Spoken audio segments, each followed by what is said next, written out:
আল্লাহ রাব্বুল আলামিন কি সুন্দর করে রাসূলকে জানিয়ে দিয়েছেন, রাসূল আপনি জানায় দেন এই কিতাবের গুরুত্ব কত, এই কিতাব কত বড়, আপনি জানায় দেন। কুল লাউ কানাল বাহরু মিদাদান লিকালিমাতি রাব্বি লানাফিদাল বাহর ক্বাবলা আন তানফাদা কালিমাতু রাব্বি ওয়ালাউ জি'না বিমিসলিহি মাদাদা। জোরে বলুন আল্লাহু আকবার। হে রাসূল আপনি জানিয়ে দেন গোটা পৃথিবীর 7 সাগর, সাবআতু আবহুর, 7 সমুদ্রের সমস্ত জলরাশি, সমস্ত পানি এগুলোকে যদি কালি বানানো হয়, আর গোটা পৃথিবীর যত গাছগাছালি আছে সমস্ত গাছগাছালি যদি কলম বানানো হয়, পানিরূপী কালি দিয়া যদি লেখা শুরু হয়ে যায়, আমার আল্লাহ তাআলার যে কালাম, এই কালামের ব্যাখ্যা, কালিমার ব্যাখ্যা লেখা কোনোদিন শেষ করা যাবে না। জোরে কোন সুবহানাল্লাহ। কত বড় কিতাব এটা! আর এই কিতাবটাকে আমরা আস্তে করে সুন্দর কাপড় দিয়ে মুড়ায়া মসজিদের মধ্যে হাফেজের মাথায় কাগজের পাতায় মাদ্রাসার তাকে তাকে রেখে দিয়েছি। আর সমাজ চলে হলো মানুষের তৈরি করা আইনে। না, কোরআনকে শুধু কাগজের পাতায় দেখতে চাই না, হাফেজের মাথায় মাথায় দেখতে চাই না, কোরআনটাকে আমরা দেখতে চাই সমাজের পাতায় পাতায়। রাজি আছেন কারা কারা? হাত উঁচু করে দেখান মুসলমান।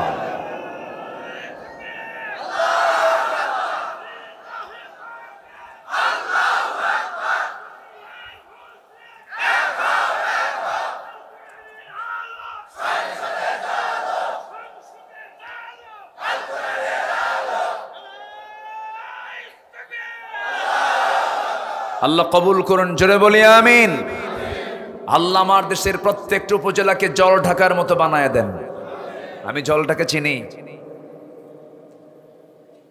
জলঢাকা ইসলামী আন্দোলনের এক উর্বর জমিনের নাম, ঠিক কিনা? ওরা চেয়েছিল এই উর্বরতা, এই দ্বীনের একটু উর্বর একটি জনপদকে তারা নিশ্চিহ্ন করতে।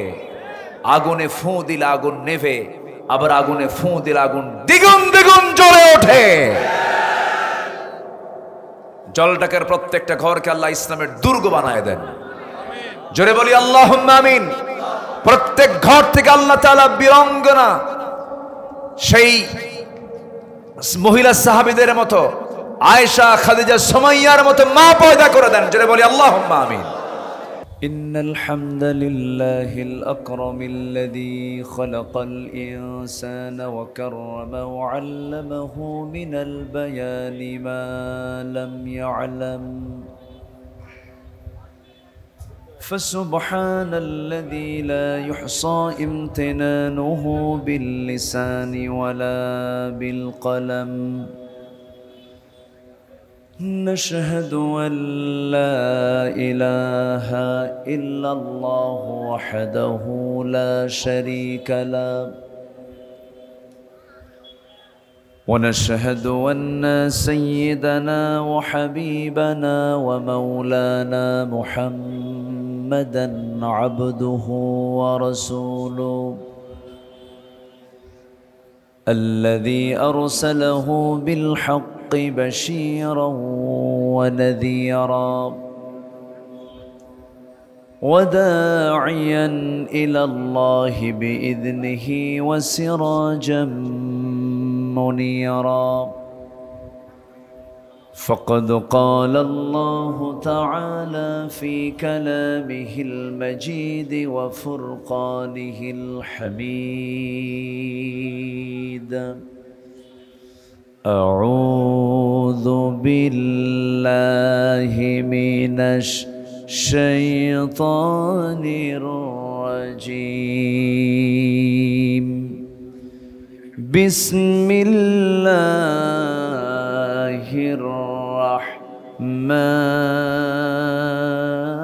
الرحمن الرحيم.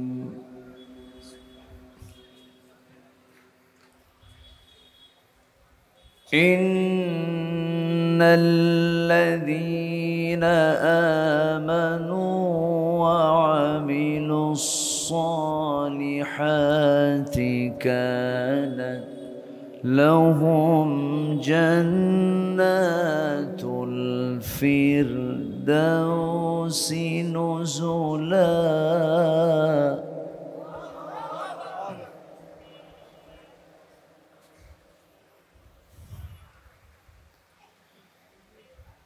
خالدين فيها لا يبغون عنها حولا.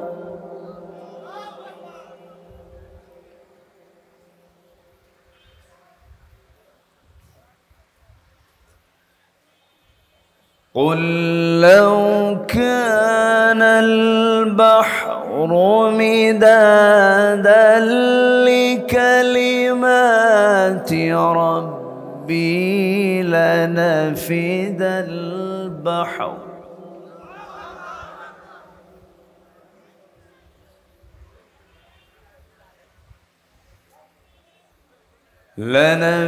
البحر قبل أن تنفد كلمات ربي ولو جئنا بمثله مددا.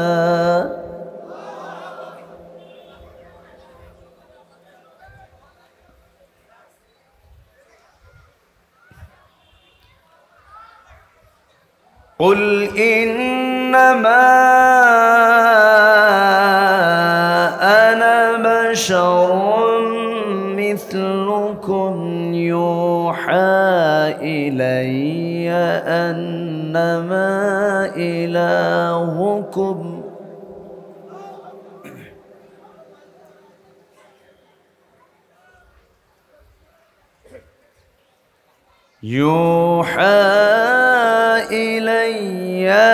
أنما إلهكم إله واحد.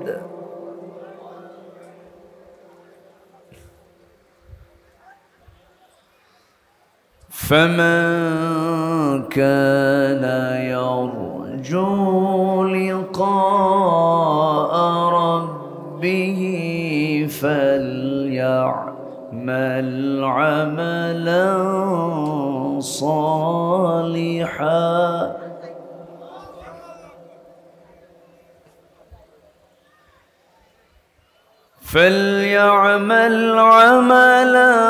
صالحا ولا يشرك بعبادة ربه أحدا.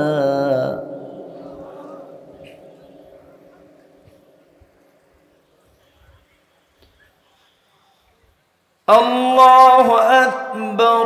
بسم الله الرحمن الرحيم.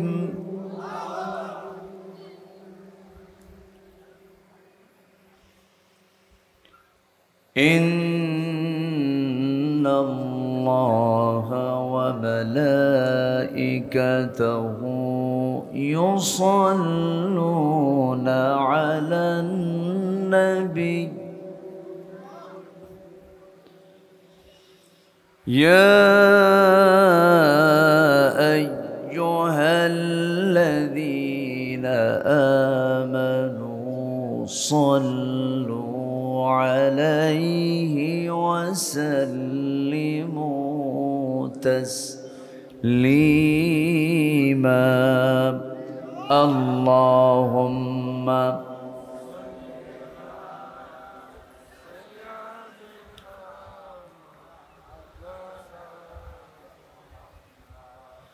وعلى آل سيدنا।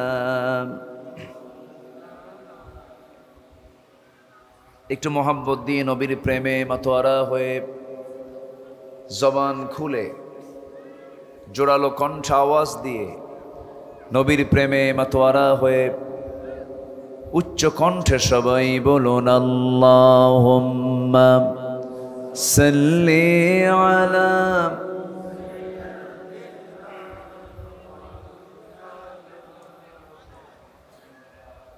وعلى آل سيدنا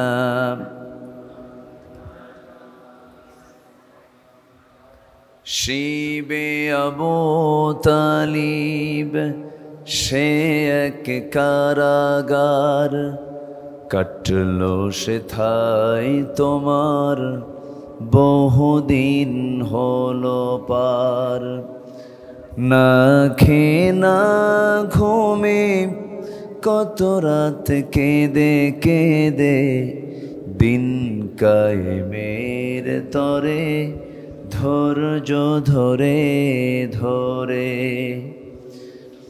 এসে গেল বদর উহুদ খন্দক পরীক্ষা জানমাল দিয়ে পাশ হলো সকল পরীক্ষা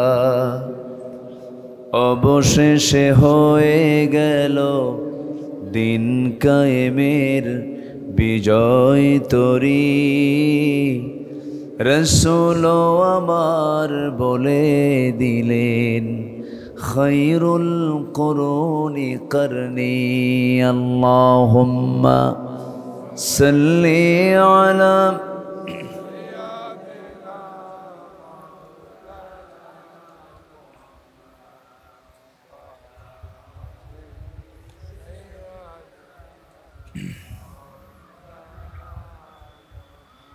সবাই বলুন বালাগাল উলা বিকামালিহি কাশাফাত তুজা বিজামালিহি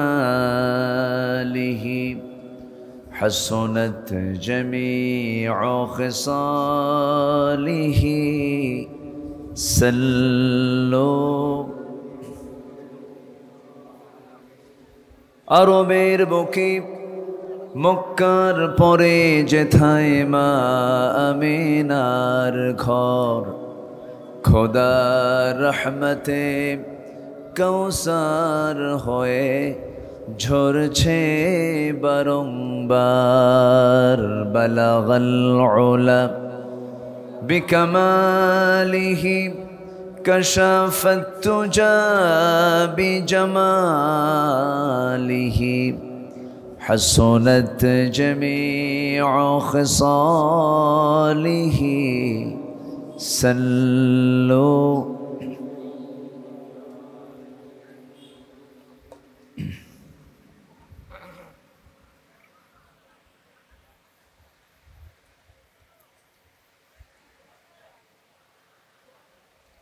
দেশের উত্তরাঞ্চল রংপুর অঞ্চলের নীলফামারী জেলার জলঢাকা উপজেলার বামনা বামনি মানে পুরুষ মহিলা দুটাই না এরকম বামনা বামনি মাঝপাড়া বাইতুন নূর জামে মসজিদ মাহফিল ইন্তজামিয়া কমিটি কর্তৃক আয়োজিত দ্বিতীয় বার্ষিকী তাফসীরুল কোরআন মাহফিল 2024 আজকের এই মহৎ আয়োজনের সম্মানিত সুযোগ্য সভাপতি খুঁটামারা মডেল ইউনিয়নের সাবেক চেয়ারম্যান জনাব শামসুল হক কবিরাজ, প্রধান অতিথি মাওলানা ওবায়দুল্লাহ সালাফি, কথা বলেছেন আমার পূর্বে হাফিজ মাওলানা নূর মোহাম্মদ, কথা বলেছেন মাওলানা মতলুবুর রহমান সিদ্দিকী হাফিজাহুল্লাহ, উপস্থিত হযরত উলামায়ে কেরাম, ফদলায়ে ইজম, সুশীল সমাজ, জাতির শ্রেষ্ঠ সন্তান শিক্ষক মণ্ডলী, জাতির বিবেক সাংবাদিক বৃন্দ, সামনে উপস্থিত দূরে কাছের বিভিন্ন স্থান থেকে ছুটে আসা কালেমার ঝান্নাবাহী তাওহীদের পতাকাবাহী দ্বীন ইসলামের নরসারদুল বীর মুজাহিদ প্রাণ প্রিয় সম্মানিত দ্বীনি ভাইরা, আড়ালে বসে আছেন শ্রদ্ধেয়া সম্মানিতা মা বোনেরা, আলোচনার সূচনায় আনুষ্ঠানিকতার মধ্য দিয়ে আমার পক্ষ থেকে আবারও দিল খোলা সালাম, আসসালামু আলাইকুম ওয়া রাহমাতুল্লাহি ওয়া বারাকাতুহু। সবাই কেমন আছেন?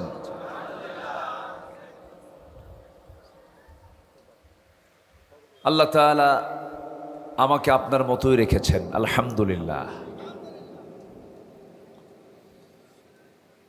এটা উপজেলার নাম কি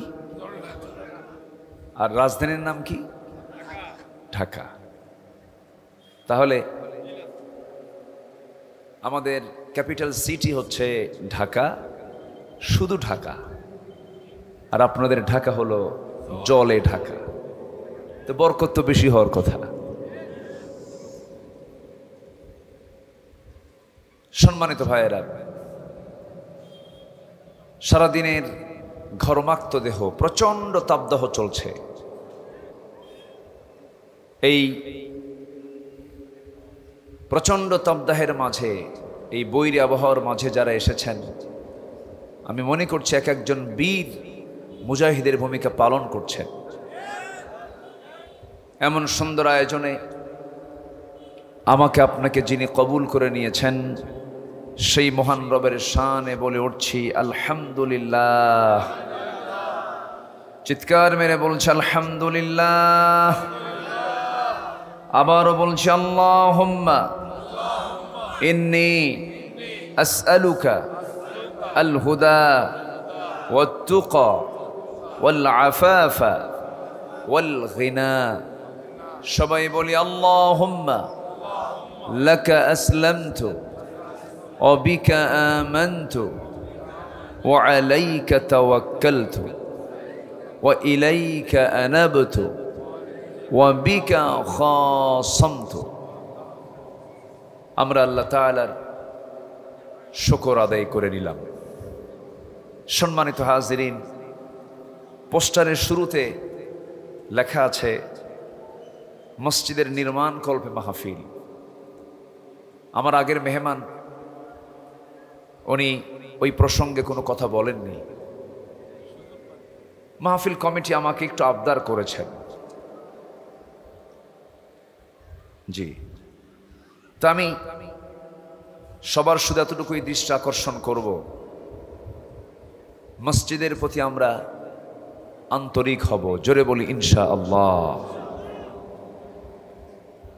সম্মানিত হাজিরিন, আসুন আমি সেখান থেকে কথা বলতে চাই যেখান থেকে আমি তেলাওয়াত দিয়ে শুরু করেছি। আমার অভ্যাস অনুযায়ী আজকে আমি যেখান থেকে তেলাওয়াত দিয়ে শুরু করছি সেই সূরার নামটা হলো সূরাতুল কাহাফ, অর্থাৎ আসহাবে কাহাফকে নিয়ে আল্লাহ তাআলা কিছু কথা এই সূরার মধ্যে তুলে ধরেছেন। আন্না আসহাবাল কাহফি ওয়ার রাকিমি কানু মিন আয়াতিনা আজাবা। কাহাফ মানে হলো গুহাবাসী, দ্য কেভ, গুহাবাসী, যে গুহার মধ্যে এখনো ওই 6 জন অথবা 7 জন, সংখ্যাটা নির্দিষ্ট আমরা বলতে পারবো না, সঠিক সংখ্যা জানেন কে? আল্লাহ তাআলা। ওই গুহার মধ্যে এখনো তারা ঘুমাচ্ছেন, তারা কিয়ামত পর্যন্ত ঘুমাবেন। তাদের পাহারাদার হচ্ছেন স্বয়ং আল্লাহ তাআলা। একটু আস্তে বলি সুবহানাল্লাহ। তারা আল্লাহকে খুশি করার জন্য ঘর বাড়ি ছেড়েছিলেন, হিজরত করেছিলেন, দেশ ছেড়েছিলেন। আল্লাহ তাআলা তাদের এই মহান ত্যাগকে কবুল করে নিয়েছেন। আল্লাহ তাআলা তার নিয়ামতে এই গুহাবাসীকে ধন্য করেছেন। তাহলে আল্লাহর রহমত পেলে সে বান্দার কি আর কোনো টেনশন থাকতে পারে? আসতে বলবেন না পারে? পারে না।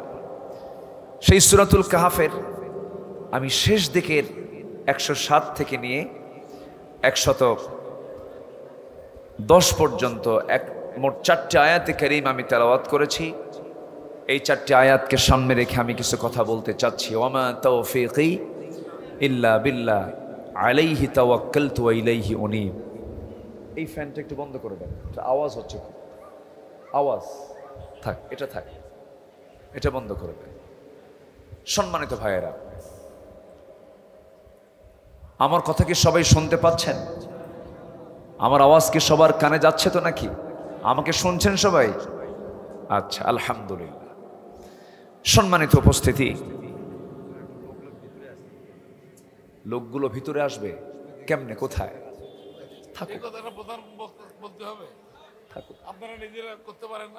থাকুক, সমস্যা নাই। প্রচন্ড গরম তো, এর মাঝেও আমি তো অবাক হচ্ছি। আসলেই জলে ঢাকা ঢাকা। জল আছে বলে আপনাদের ধৈর্য আছে। কি সুন্দর এই প্রচন্ড গরমের ভিতরে মানুষের গায়ের গরম কিন্তু আছে একটা আলাদা। কেমনে ত্যাক অবস্থার ভিতরেও আপনারা বসে আছেন, এটাই তো আল্লাহর মেহেরবানি। বলি আলহামদুলিল্লাহ। সম্মানিত ভাইয়েরা, যে যেখানে আছেন সেখানেই থাকুন, শুধু কানটা লাগায় রাখবেন হলো মাইকের সাথে। তাহলেই যদি আমলের নিয়তে শুনি, মাহফিল সফল হবে। জোরে বলি ইনশাআল্লাহ। আমরা শুনি কিন্তু মানি কম। কিন্তু আল্লাহ তাআলা সেই কথা বলতে মানা করেছেন যে কথার আমল তার নিজের ব্যক্তিগত জীবনে থাকে না। লিমা তাকুলুনা মা লা তাফআলুন। এজন্য আল্লাহ তাআলা আমলে বিশ্বাসী। আল্লাহ তাআলা কিসে বিশ্বাসী বলেন তো? আমলে। আমল করো, আমি তোমাকে এটার বিনিময় দেব। শুধু কথা শুনলে হবে না, শোনা আগে দরকার না আমল করা আগে দরকার? শোনাও দরকার, আমল করাও দরকার। শুনলাম, আমল করলাম না, মূল্য নেই। আবার আমল করবো কেমনে, শুনলামই না, আমল করবেন কেমনে, এটারও প্রয়োজন আছে। সম্মানিত ভাইয়েরা, আসুন আমরা সেখান থেকে যাই, সেই দিকে যাই যেখান থেকে আমি তেলাওয়াত দিয়ে শুরু করেছি। আমার আলোচনার আগ দিয়ে একজন মেহমান এখানে বসেছিলেন, ইসলাম আন্দোলনের অন্যতম সিপাহ সালার। তিনি একটা কথা বলেছেন। দীর্ঘ 16টি বছর মাহফিল কমিটির মাহফিলের মৌসুম আসলে বিশাল টেনশন সৃষ্টি হতো, থানা অনুমতি দিবে কিনা। এই যে একটা মানসিক যন্ত্রণা, কোরআন শোনার জন্য কোরআন নাজিল করেছেন যিনি, সে আল্লাহর কালাম হলো কোরআন। আরে সেই কোরআন শোনার জন্য মানুষের কি পারমিশনের দরকার ছিল? আসতে বলেন, দরকার ছিল। কিন্তু এই কন্ডিশন কেন করা হয়েছিল জানেন?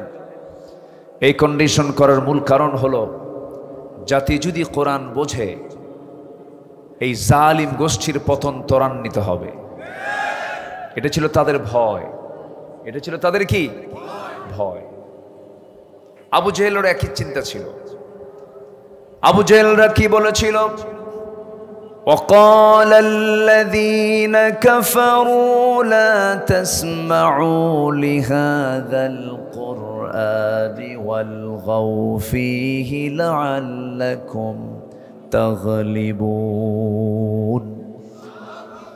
আবু জেহেলরা বলেছিল, কোরআন শুনতে যেও না, কোরআন শোনা থেকে দূরে থাকো, তোমরাই বিজয়ী হয়ে যাবে। কিন্তু আমার আল্লাহর কথা হলো না, وَإِذَا تُلِيَتْ عَلَيْهِمْ آيَاتُهُ زَادَتْهُمْ إِيمَانًا وَعَلَى رَبِّهِمْ يَتَوَكَّلُونَ। জোরে বলুন আল্লাহু আকবার। আল্লাহর কথা হলো, কোরআন যখন তেলাওয়াত হবে, কোরআন যখন শোনা হবে, ঈমান যদি একটু দুর্বল থাকে, এটা এমন একটা চার্জার, কোরআনের চার্জ যদি কোনো বান্দার ভিতরে চলে আসে, ঈমানটা ডাবল ডাবল শতগুণে বৃদ্ধি পেয়ে যায়। তাহলে কোরআন শোনা থেকে জাতিকে যারা বিরত রাখার চেষ্টা করেছিল, তারা কি মুসলমানদের বন্ধু হতে পারে? আসতে বলবেন না, বন্ধু হতে পারে?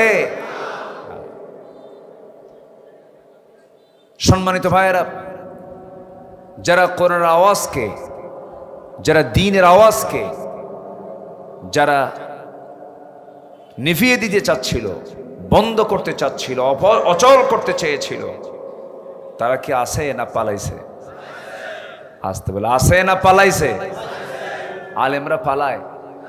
আসতে বলে আলেমরা পালায়?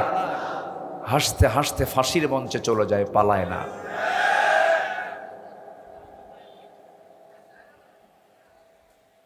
ফাঁসি রায় হয়ে গেছে, রাতে ফাঁসি কার্যকর হবে। বিকেলবেলা ছেলেকে ডাক দিয়ে বলছে, বাবা আমার জানাজাটা কে পড়াবে? চিন্তা করা যায়? বলতেছে, আব্বা আপনি বলে দেন আপনার কোন সন্তানটা জানাজা পড়াবে। কে বাবা, তুমি আমার জানাজা পড়াবে, তুমি যাবে। তোমার মা যেন সাথে না যায়, কারণ তোমার মার গেলে এত লম্বা পথ, কষ্ট হবে। তুমি জানাজার দায়িত্ব পালন করবে। সম্মানিত ভাইয়েরা, ফাঁসির মঞ্চে নেওয়া হচ্ছে। বলা হলো, আমাকে কি 2 রাকাত নামাজের সুযোগ দেওয়া হবে? হ্যাঁ, পড়ে নিন। নামাজে দাঁড়ালেন, সুন্দর করে আল্লাহর কাছে চাইলেন। জল্লাদ লক্ষ্য করল নামাজও শেষ হয়ে যাচ্ছে। ফাঁসির মঞ্চে নেওয়ার জন্য তাকে আর টানাটানি করা লাগতেছে না। আসামি নিজেই দৌড়ায়া দৌড়ায়া ফাঁসির মঞ্চের দিকে চলে যাচ্ছে, খোবায়েবের মতো। বলা হলো, এমন আসামি তো জীবনে পাইনি যে মরার জন্য ফাঁসির মঞ্চের দিকে দৌড়াতে থাকে। উত্তর আসলো, আমি তো মরতে যাচ্ছি না, আমি জান্নাতের দিকে দৌড়াতে যাচ্ছি। জোরে বলি সুবহানাল্লাহ। আলেমরা পালায় না। আমার জীবনের ফার্স্ট হজ, আমি প্রথম হজ করেছি 2009 সালে।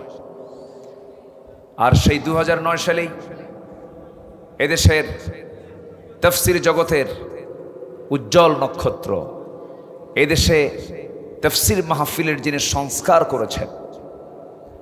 আগে মাহফিল নামে শুধু মাহফিলে আওয়াজ হতো, ওয়াজ হতো না, আলোচনা হতো না, হতো আলুসানা।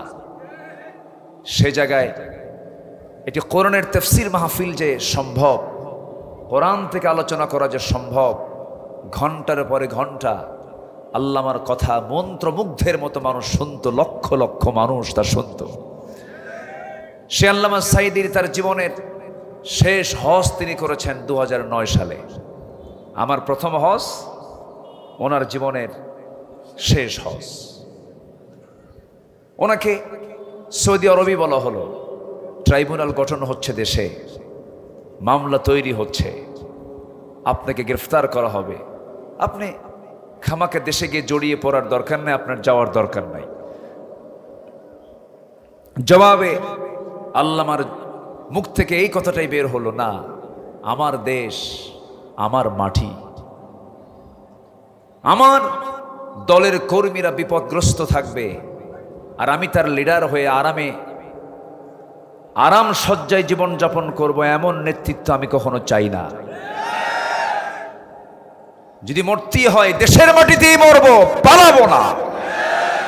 এসেছেন দেশে বীরের মতো, গ্রেফতার হয়েছেন, কারাবরণ করেছেন, কারাবরণ হয়েছিল তার, রিমান্ড মাসের পরে মাস, জেলখানা শুধু নয় সেলে রাখা হয়েছিল দীর্ঘ 13টি বছর। তাকে নির্বিচারে, বিনা অপরাধে, বিনা দোষে জেলখানায় তো রাখা হলোই। সর্বশেষ 14 আগস্ট একটি পরিকল্পিত ঘৃণ্য ষড়যন্ত্রের মধ্য দিয়ে তাকে হসপিটালে নিয়ে পরিকল্পিতভাবে তাকে হত্যা করা হয়েছে। সম্মানিত ভাইয়েরা, তাহলে আলেমরা পালায় না হাসিনা পালায়? কে পালালো? কে পালালো? একটু ভাবেন, যারা তার দল করেছেন একটু ভাবেন, একটু ফিকির করেন। আপনি আজকে পড়ে আছেন, আর ওনারা আজকে মা পালাইছে না? কে যেন কি কইল শুনলাম, সম্মানিত ভাইয়েরা, আমার নবীজি উহুদের ময়দানে সবার পিছে না সবার আগে? মার খেয়েছেন সবচেয়ে কম না সবচেয়ে বেশি? আর আমার দেশের নেতার চরিত্র দেখছেন, পালায়। হ্যাঁ, একটু বুঝতে হবে, একটু বুঝে নিতে হবে। সম্মানিত হাজিরিন, কথা আছে, আস্তে আস্তে করে বলবো। আবার ফ্যান দিল কি? অফ করে দেন, প্রচন্ড হ্যাঁ আওয়াজ হয়। সম্মানিত ভাইয়েরা, তাহলে আমরা সেই নেতৃত্ব মানব যে নেতৃত্বের সাথে নবীর গন্ধ পাওয়া যায়, ঠিক কিনা বলেন? রসুলের গন্ধ পাওয়া যাবে যে নেতৃত্বে, সেই নেতৃত্ব আমাকে মানতে হবে। আমার দেশে নেতৃত্ব দু প্রকার, একটা হক নেতৃত্ব, আরেকটা কি বাতিল নেতৃত্ব। আছে না নাই? আছে না নাই? মদ খাওয়া নেতা, গাঁজা খাওয়া নেতা, বেনামাজি নেতা, চাঁদাবাজ, ছিনতাই, রাহাজানি, সন্ত্রাসী, এমন নেতৃত্ব আছে না নাই? ওই সমস্ত নেতৃত্বের মুখে জুতা মারো। সময় উঠেছে, সময় এসেছে এখন জেগে ওঠার। ওদেরকে কোনো সুযোগ দেওয়া যাবে না। যারা সন্ত্রাসী তাদের কোনো দল নেই, যারা চাঁদাবাজ তাদের কোনো দল নাই।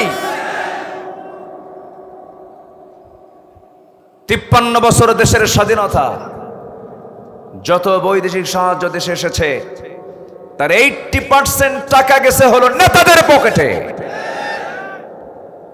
আর যেতে দেব না। এমন সংসার রেখে গেল, পালায় গেল, যে সংসারের ঋণ হলো 18 লক্ষ কোটি টাকা, যার মধ্যে থেকে আবার 11 লক্ষ কোটি টাকা নিজেরাই পাচার করে নিয়ে চলে গেছে। তারা বলে আমরা দেশপ্রেমিক। কারো বাবার দেশ, বাবার নাম চালায় খায়। কারো বাবার দেশ, কারো স্বামীর দেশ, মাঝখান দিয়ে আমরা শেষ।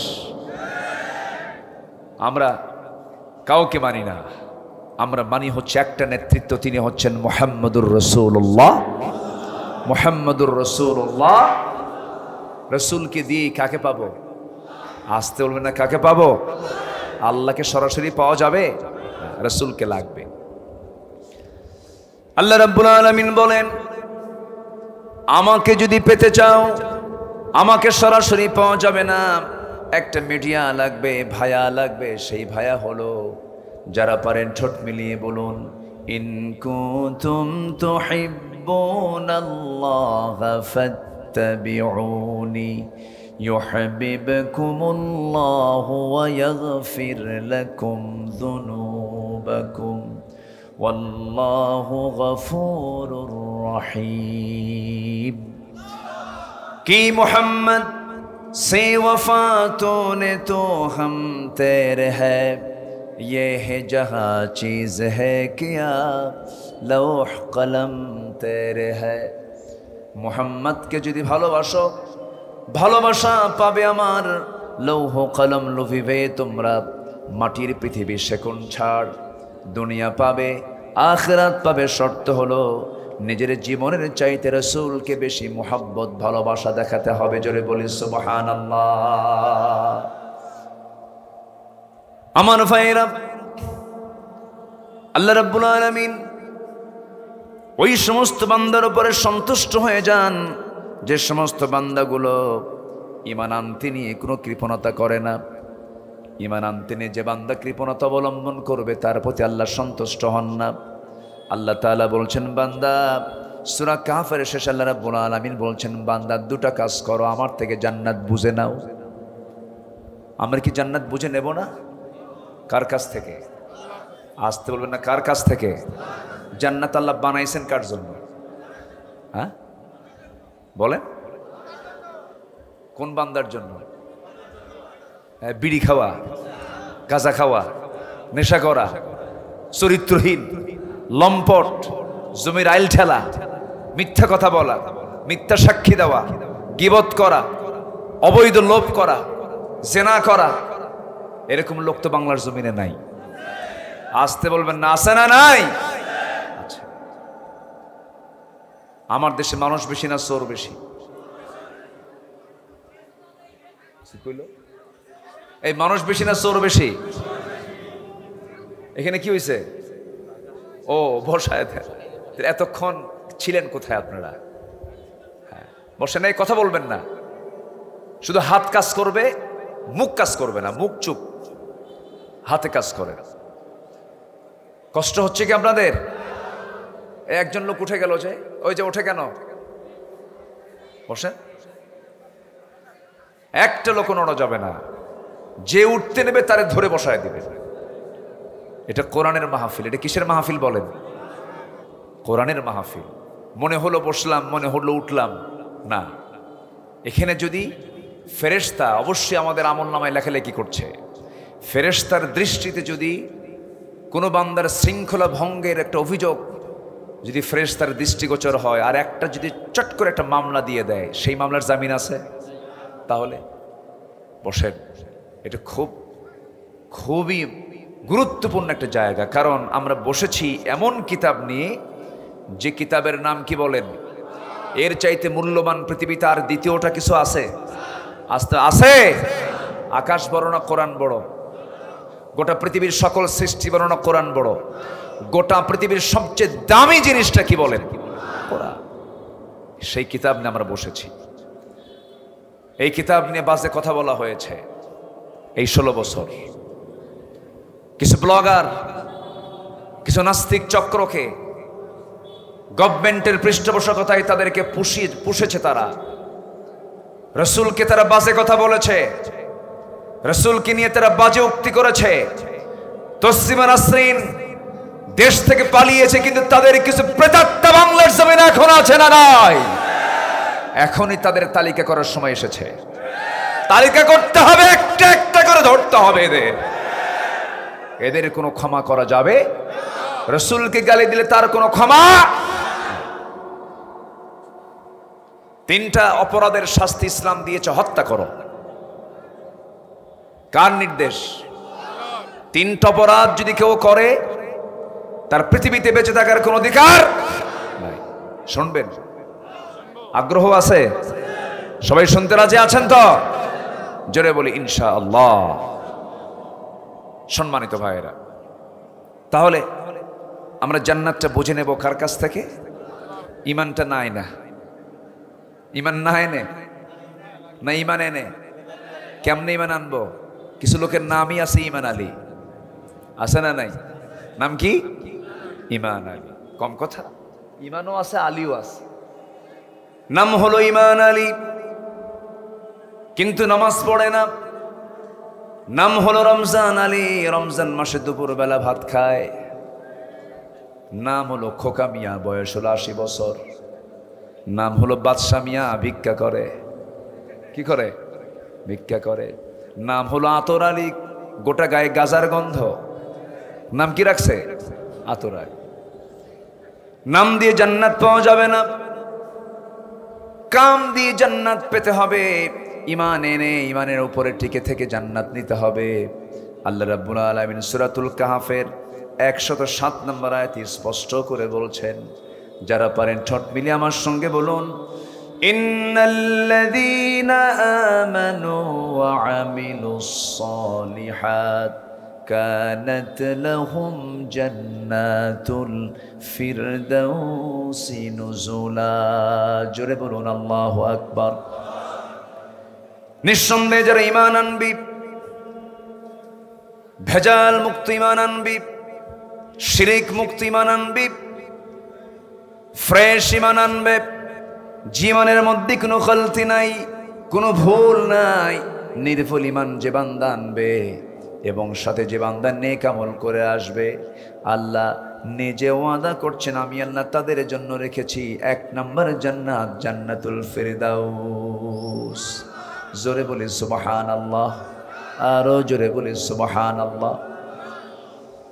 জান্নাতুল ফিরদাউস রেখে দিয়েছি। আমার দেশে বহু ইমানদার আছে, 5 ওয়াক্ত নামাজও পড়ে, হজও করে, সুদও খায়, জেনাও করে, এরপরে আবার দুনিয়ার তৈরি করা মানুষের দলও করে। আসতে বলবেন না, আছে না নাই? আসতে বলবেন না, আছে না নাই? আচ্ছা, এ কেমন বিচিত্র মানুষ, নামাজও পড়ে আবার সুদও খায়, নামাজও পড়ে আবার দুনিয়ার দলও করে। এই সমস্ত চরিত্র যে বান্দার মধ্যে দেখা যাবে, কোরআন সেই চরিত্রকে বলে দিয়েছে এটা হলো মুনাফিকি চরিত্র। আমার দেশে ইসলামী দল স্যার আরো দল আছে না নাই? আসতে বলবেন না, আছে না নাই? এই দেশে ইসলামী দল আমরা যা দেখি, ইসলামের বাইরে, ইসলামী দলের বাইরে আরো কিছু দল আছে। যে দলের নামের সাথে ইসলাম নাই, যে দলের মূল এজেন্ডাও ইসলাম নয়, ইসলাম থেকে অনেক অনেক যোজন যোজন দূরে যে দলের সমস্ত মূলনীতিগুলো সেই সমস্ত দলও করে, আবার নামাজও পড়ে। আল্লাহ বলছেন সূরা আল ইমরানের 85 নম্বর আয়াতে সাফ সাফ করে বলে দিচ্ছেন, শোনো, ক্লিয়ার কথা আমার কাছ থেকে শুনে নাও। আল্লাহ রাব্বুল আলামিন বলছেন, ওয়া মাইয়াবতাগি গায়রাল ইসলামি দীনান ফালান ইউকবালা মিনহু ওয়া হুয়া ফিল আখিরাতি মিনাল খাসিরিন। যে সমস্ত বান্দাগুলো জীবন বিধান হিসাবে, তন্ত্রমন্ত্র হিসাবে, ইসলাম হিসাবে, জীবন চলার পথ হিসাবে যে বান্দা ইসলামকে বাদ দিয়ে অন্য কোনো দিনকে গ্রহণ করবে, অন্য কোনো ইজমকে বিশ্বাস করবে, আল্লাহ বলছেন ফালান ইউকবালা মিনহু, আল্লাহ তাআলা বলছেন তাদের কোনো কিছুই কখনোই কবুল হবে না। নামাজ কবুল হবে না, রোজা কবুল হবে না, দাড়ি কবুল হবে না, মাথার টুপি কবুল হবে না, চোখের সুরমা কবুল হবে না, জিকির আজগার কবুল হবে না, তাহাজ্জুদ কবুল হবে না, হজ কবুল হবে না, উমরা কবুল হবে না। এখানে শুধু সূক্ষ্ম একটা বড় অপরাধ হলো বান্দা দল হিসাবে, একমাত্র দল হিসাবে ইসলামটাকে না গ্রহণ করার কারণেই আল্লাহ রাব্বুল আলামিন তার কোনো কিছু গ্রহণ করবেন না। অতএব দল যদি করতে হয়, এই দুনিয়াতে দল করবে একমাত্র কার দল? আরো জোরে, কার দল? দাড়িওয়ালা বহু নেতা আমার দেশে আছে, দাড়ি রাখে আবার দাড়ি কাটে বিপদে পড়লে। কে আছে না নাই?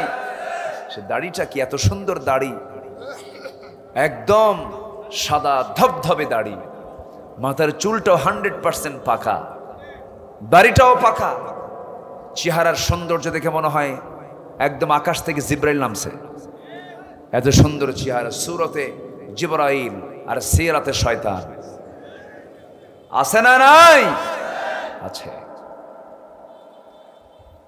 পালাতে চাইলো, কারণ নেতৃত্ব পালাইছে। শিক্ষা আছে না নাই বলো? তো সেই শিক্ষার অনুসরণ করতে গিয়ে পালাতে গেছে, চড়ছে নৌকায়, নৌকার ঘাটে ফেরে না, গোটা রাত শুধু ঘোরাঘুরি করছে, কাম হয়নি। কোস্টগার্ড ধরে ফেলেছে, ধরেছে আগে আইনমন্ত্রীকে, ধরে যখন নিয়ে যাচ্ছিল আইনমন্ত্রী বলে, তোমরা আমারই শুধু দেখো, আরেকজনরে দেখো না। কে? খোঁজে দরবেশ, কে দাড়ি তো নাই মুখে, কে দাড়ি তো নাই, দাড়ি কাটছে, যাও ধরো। দাড়ি কাটছে, মাথার চুল ছিল সাদা, বানাইছে কালো। ধর্মের ব্যবসা আমরা করি না, ওদের চরিত্র মুখোশ জাতির সামনে আল্লাহ তাআলা সব প্রকাশ করে দিয়েছেন, ঠিক কিনা? প্রকাশ করে দিয়েছেন। সম্মানিত ভাইয়েরা, আরেকজন বুক উঁচু করে প্রায় বলতো, আমি সাইদের ফাঁসির রায় দিয়েছি, সিলেটবাসী তার বিসে আউট করে দিছে। কি কথা কি বুঝতেছেন আপনারা? জায়গা পায়নি পালানোর। আল্লামার মুখ থেকে কত আগে এই কথাটা বের হয়েছে, এমন সময় আসবে পালানোর জন্য একটা ইঁদুরের গর্ত তারা খুঁজে পাবে না। কথা 16 আনা ঠিক, আল্লাহর ওলি হলে যা হয়। আলহামদুলিল্লাহ, উনি বলেছেন গাছের গোড়ায় এমন ঝাঁকুনি দেব, মামুর বাড়ি দিল্লি গিয়ে পড়বা। কোথায় গেছে?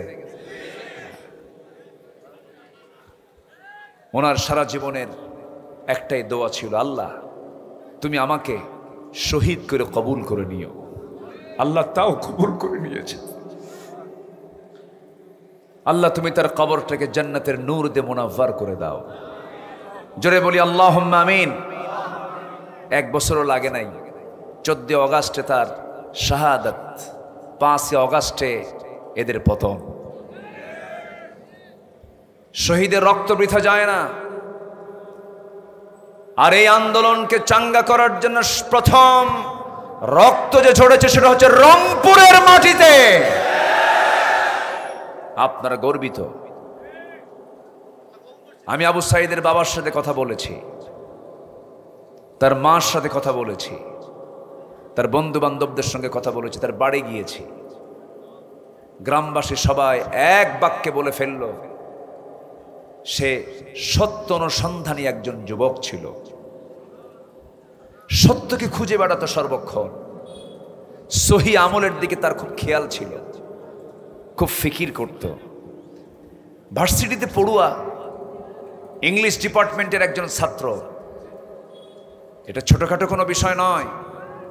তার নতুন সুন্দর একটি পরিপাটি জীবন সে গড়তে পারত।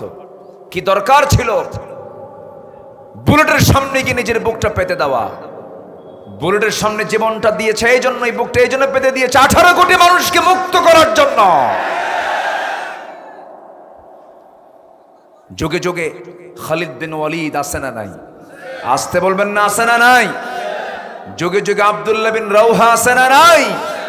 যুগে যুগে সালাউদ্দিন আইয়ুবীর আগমন আছে না নাই?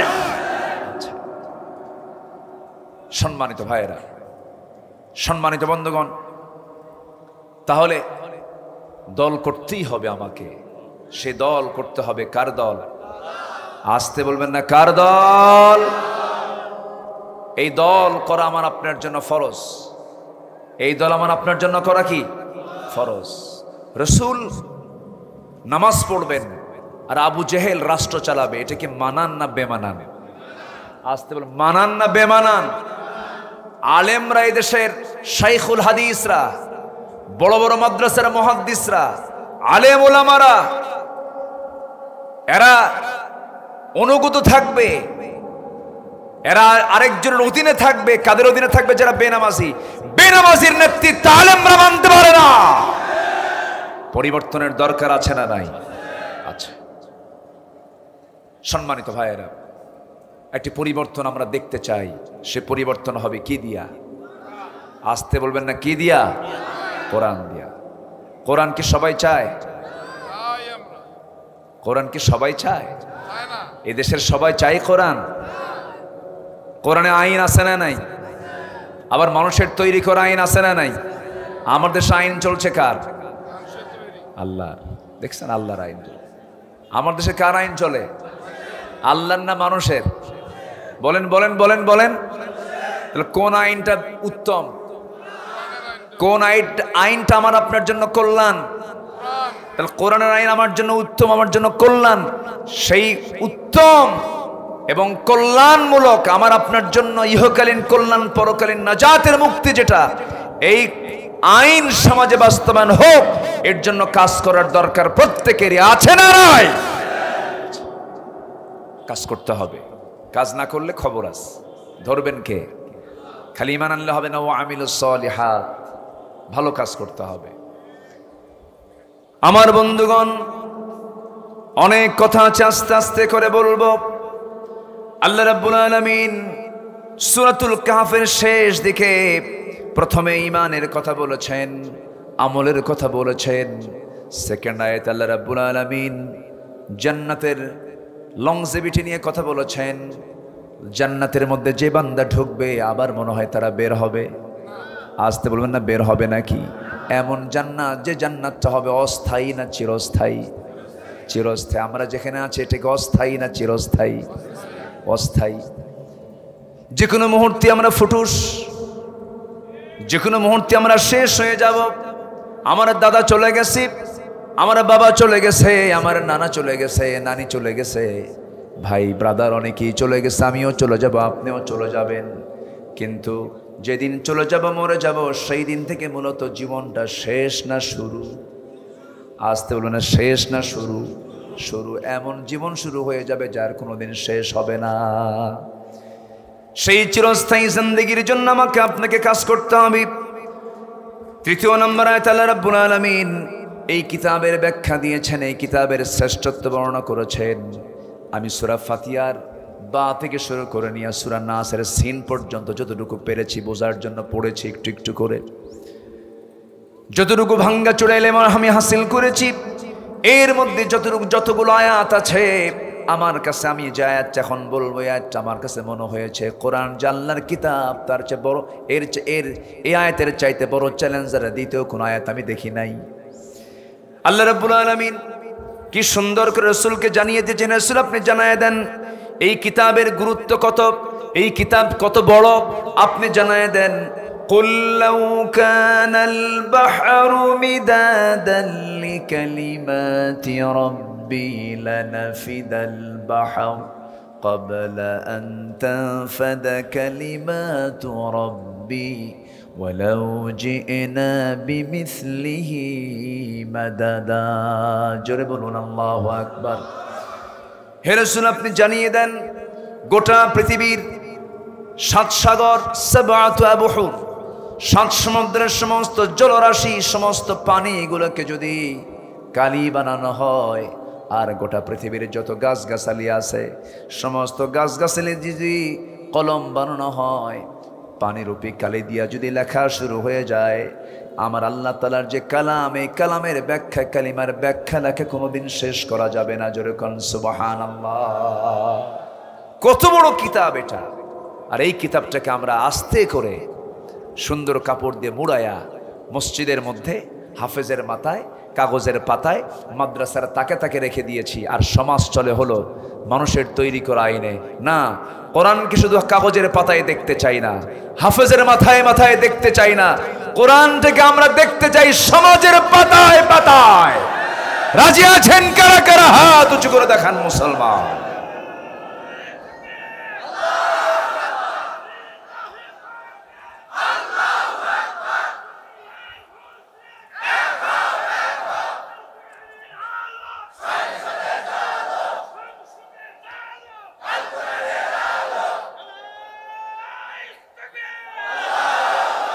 আল্লাহ কবুল করুন, জোরে বলি আমিন। আল্লাহ আমার দেশের প্রত্যেকটা উপজেলাকে জল ঢাকার মতো বানায় দেন। আমি জলঢাকা চিনি। জলঢাকা ইসলামী আন্দোলনের এক উর্বর জমিনের নাম, ঠিক কিনা? ওরা চেয়েছিল এই উর্বরতা, এই দ্বীনের একটু উর্বর একটি জনপদকে তারা নিশ্চিহ্ন করতে। আগুনে ফুঁ দিলে আগুন নেভে, আবার আগুনে ফুঁ দিলে আগুন দ্বিগুণ দ্বিগুণ জ্বলে ওঠে। জলঢাকার প্রত্যেকটা ঘরকে আল্লাহ ইসলামের দুর্গ বানায় দেন। জোরে বলি আল্লাহুম্মা আমিন। প্রত্যেক ঘর থেকে আল্লাহ তাআলা বীরাঙ্গনা, সেই মহিলা সাহাবীদের মতো, আয়েশা, খাদিজা, সুমাইয়ার মতো মা পয়দা করে দেন। জোরে বলি আল্লাহুম্মা আমিন। ইসলামে মাদের অবদান আছে না নাই? ইসলামের প্রথম রক্ত ঝরেছে ইসলামের জন্য একজন পুরুষ না নারী? বলেন। সুমাইয়ার মতো একজন নারী প্রথম রক্ত ঝরেছেন ইসলামের জন্য। আল্লাহু আকবার বলেন। দ্বীন ইসলামের অমীয় সুধা, অর্থাৎ ইসলাম গ্রহণ করেছেন ইসলামের ইতিহাসে সর্বপ্রথম একজন পুরুষ না নারী? একজন নারী, একজন নারী, একজন নারী, খাদিজাতুল কুবরা রাদিয়াল্লাহু তাআলা আনহা। এবং আল্লাহর ঘর কাবা, হারামের বাসিন্দা হয়েছেন এই পৃথিবীতে একজন নারী, তিনি হচ্ছেন হাজেরা আলাইহিস সালাতু ওয়াস সালাম। আল্লাহু আকবার বলেন। তাহলে মেয়েদের অবদান ইসলামে আছে না নাই? আসতে বলবেন না, আছে না নাই? আছে। মেয়েদের অবদান ইসলামে অনেক অনেক অনেক অনেক। ইসলামে মেয়েরা যে ভূমিকা পালন করেছেন, আমার রাসূল মাঝে মাঝে বলতেন, উহুদের ময়দানে আমি সবচাইতে কাছে পেয়েছি উম্মে আয়মানকে। উম্মে আয়মান একজন পুরুষ না নারী? নারী। যুদ্ধের ময়দানে তাবুর খুঁটি হাতের মধ্যে নিয়ে মুসলিম নারীরা বাতিলদের মোকাবেলা করেছেন। সম্মানিত ভাইয়েরা, আমার মা বোন যারা আসছেন, আমি তাদেরকে বলতে চাই, সন্তানকে দ্বীনের জন্য উৎসর্গ করে দিবেন, সন্তানকে পাঠিয়ে দিবেন। যা বাজান ইসলাম প্রতিষ্ঠার জন্য বুকের তাজা প্রাণ ঢেলে দেয়, আমি শহীদের মা হওয়ার গৌরব অর্জন করব। ছেড়ে দিবেন ইসলামের জন্য। আপনি ইসলামের জন্য সন্তানকে ছেড়ে দিবেন, আল্লাহ আপনার জন্য জান্নাত খুলে দিবেন। আব্দুল্লাহ ইবনে জুবাইর রাদিয়াল্লাহু তাআলা আনহু, তার বাবা হচ্ছেন জুবাইর ইবনে আওয়াম রাদিয়াল্লাহু তাআলা আনহু, মা হচ্ছেন আসমা বিনতে আবু বকর সিদ্দিক রাদিয়াল্লাহু তাআলা আনহা। কি পরিবার! আল্লাহু আকবার বলেন। সব নবীর হাওয়ারি ছিল, আমার নবীর হাওয়ারি হচ্ছেন জুবাইর ইবনে আওয়াম রাদিয়াল্লাহু তাআলা আনহু। তার কলিজার টুকরার সন্তান আব্দুল্লাহ ইবনে জুবাইর যখন মিথ্যুক বাদশা বনু সাকিফ গোত্রের হাজ্জাজ বিন ইউসুফের সময় যখন যুদ্ধ শুরু হলো, বাতিলদের বিরুদ্ধে মোকাবেলায় দাঁড়াতে হবে, ছেলে আর মার কথোপকথন হচ্ছে। মার কাছে গিয়ে বলছে ছেলে আব্দুল্লাহ, বলছে গিয়ে মা আসমা বিনতে আবু বকর সিদ্দিক রাদিয়াল্লাহু আনহা বলছে, মা তুমি কি জানো যুদ্ধের ময়দানে কাফের মুশরিকরা, জালিম গোষ্ঠীরা মুসলিম মুজাহিদের নাক, চোখ, কান, নাক এগুলো সব মেরেতে ফেলতেছে এবং এরপরে তারা বিকৃত করে ফেলছে, দেহটাকে টুকরো টুকরো করে ফেলছে। মা আমি কি এই যুদ্ধে যাব? জবাবে মা তার সন্তানকে বলছে, বাজান ছাগল জবাই হওয়ার পর সেই ছাগল ভুনা করে খায় না কিমা করে খায় না ফ্রাই করে খায়, ছাগল কি টের পায় না? বাজান কোন শর্ত জুড়াবি না, যাবি যুদ্ধের ময়দানে, শহীদ হবি, আমি শহীদের মা হব। আল্লাহু আকবার বলে। কি মা তারা ছিলেন! আমার মায়েরা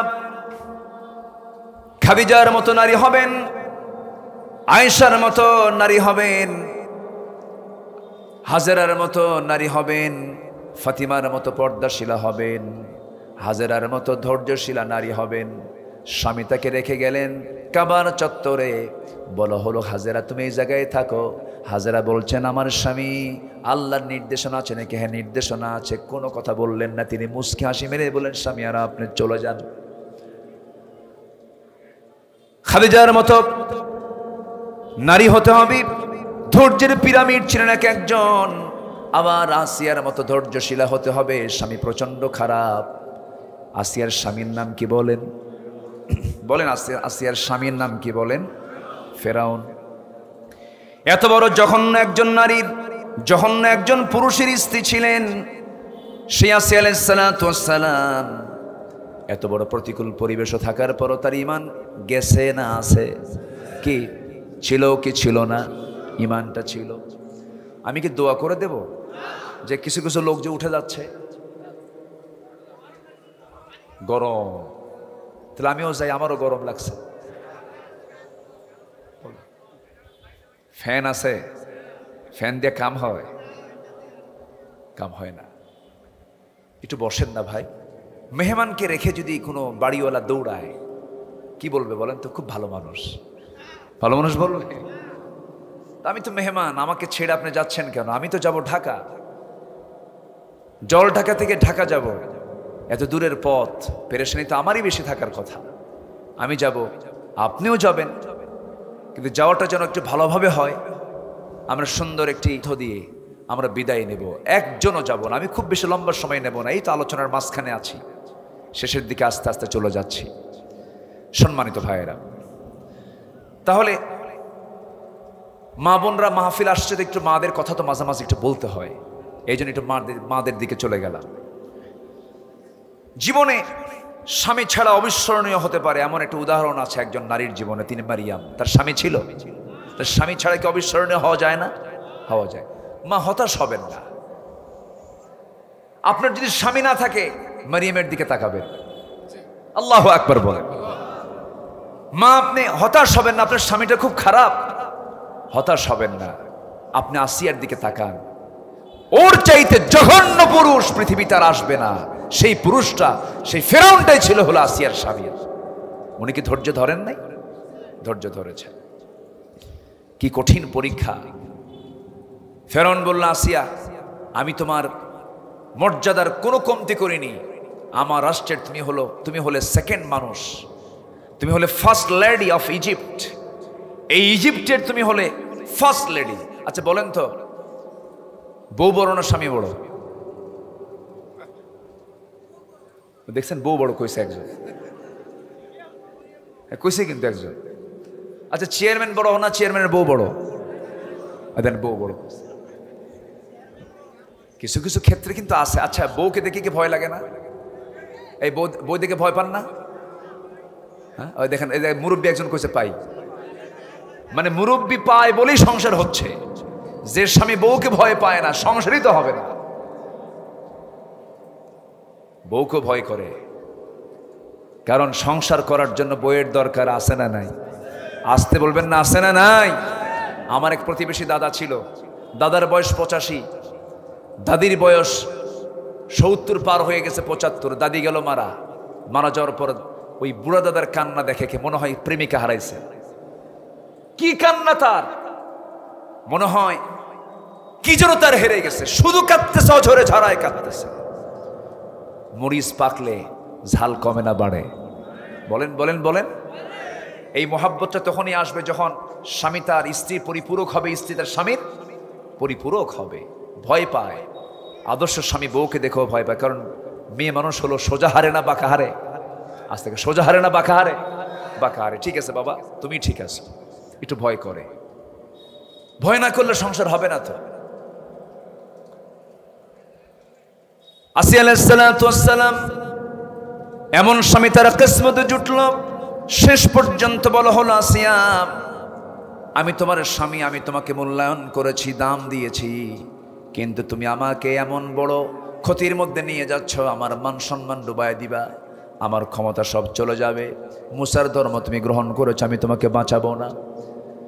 আসিয়া আলাইহিস সালাতু ওয়াস সালাম বললেন, আমার স্বামী, আপনি আমাকে যে প্রস্তাবটা দিচ্ছেন, আমাকে এই ব্যাপারে যত বেশি চাপ প্রয়োগ করবেন, আমার প্রতি যত নির্যাতন করবেন, আপনি জেনে রাখবেন আমার ঈমানটা তত পাকা হয়ে যাবে। কি পরীক্ষায় তারা পড়েছিলেন। সংসার তছনছ হয়ে গেল, ফার্স্ট লেডির পথ চলে গেল, দুনিয়ার সমস্ত মায়া, সমস্ত ভালোবাসা, সব মান সম্মানকে সব তিনি জলাঞ্জলি দিলেন কার মহব্বতে?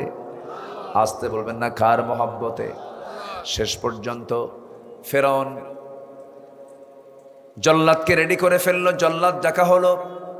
জল্লাদ সামনে হাতের মধ্যে করাত নিয়ে দাঁড়ায় আছে, করাত দিয়ে তার গোটা বডিকে 2 ভাগ করে ফেলা হবে। শেষবারের মতো ফেরাউন এসে বলছে, আসিয়ার সময় কিন্তু এখনো আছে, তুমি কি করবে বলো? তোমাকে করাত দিয়ে কিন্তু 2 টুকরা করার সিদ্ধান্ত পাকাপোক্ত হয়ে গেছে। আসিয়া আলাইহিস সালাতু ওয়াস সালাম কথাগুলো শুনলেন, মুচকি হাসি মেরে বলছেন, স্বামী আমার, আপনি দিচ্ছেন আমাকে মৃত্যুর হুমকি, আর আল্লাহ তাআলা আমাকে দেখায় দিচ্ছেন জান্নাতের দরজাগুলো। যেরকম সুবহানাল্লাহ। চোখের সামনে মেয়ের সন্তানগুলোকে ধরা হলো, টকবগে গরম তেলের ভিতরে সন্তানগুলোকে ছেড়ে দেওয়া হলো, ভাজা মাছের মতো হয়ে গেল। সন্তানগুলোকে মেরে ফেললো ফেরাউন। সর্বশেষ বলা হলো, ও আসিয়া, সংসার সব শেষ হয়ে গেল, সব শেষ হয়ে গেছে, এখন তুমি শেষ হয়ে যাবে, তুমি কি করবে বলো? সঙ্গে সঙ্গে আসিয়া বলছেন, স্বামী আমার, আপনি আমাকে কি করবেন জানি না, আমি নাকের মধ্যে জান্নাতের ঘ্রাণ পেতেছি।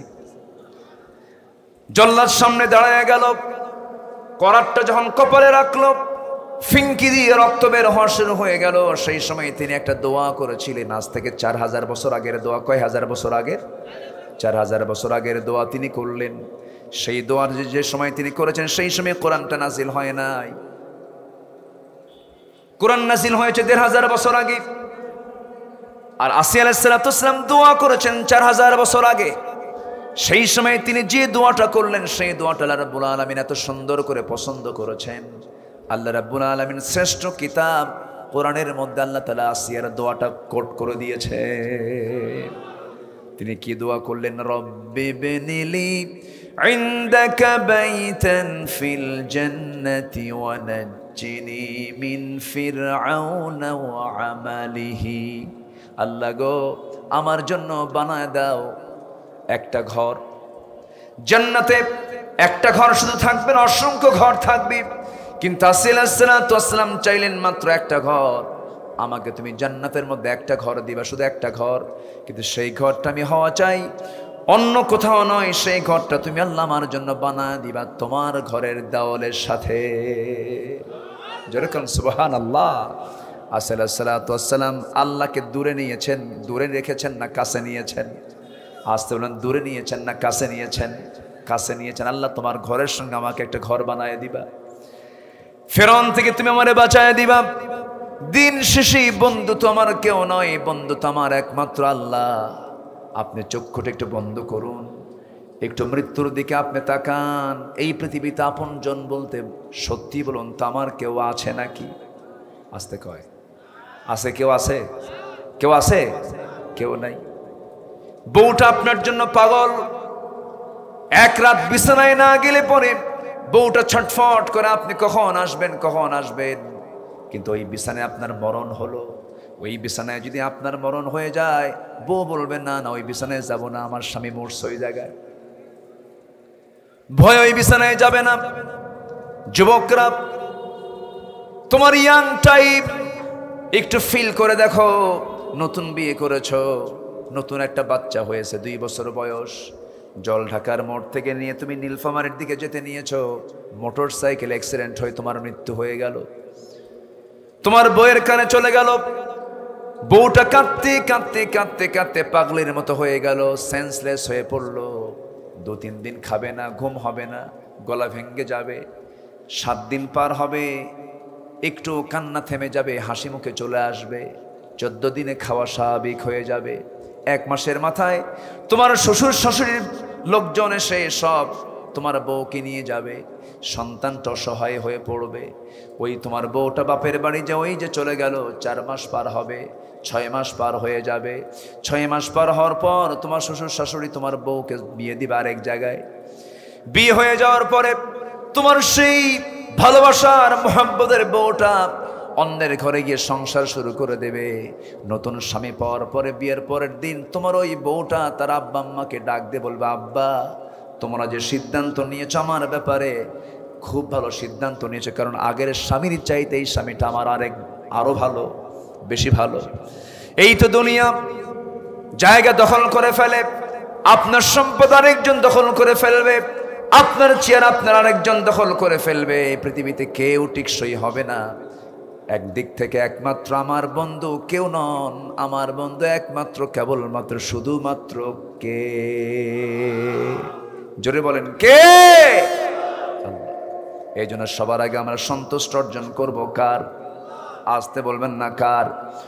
কোরআনের আলোকে মহান আল্লাহর সন্তুষ্টি অর্জনের 17টি করণীয় আছে।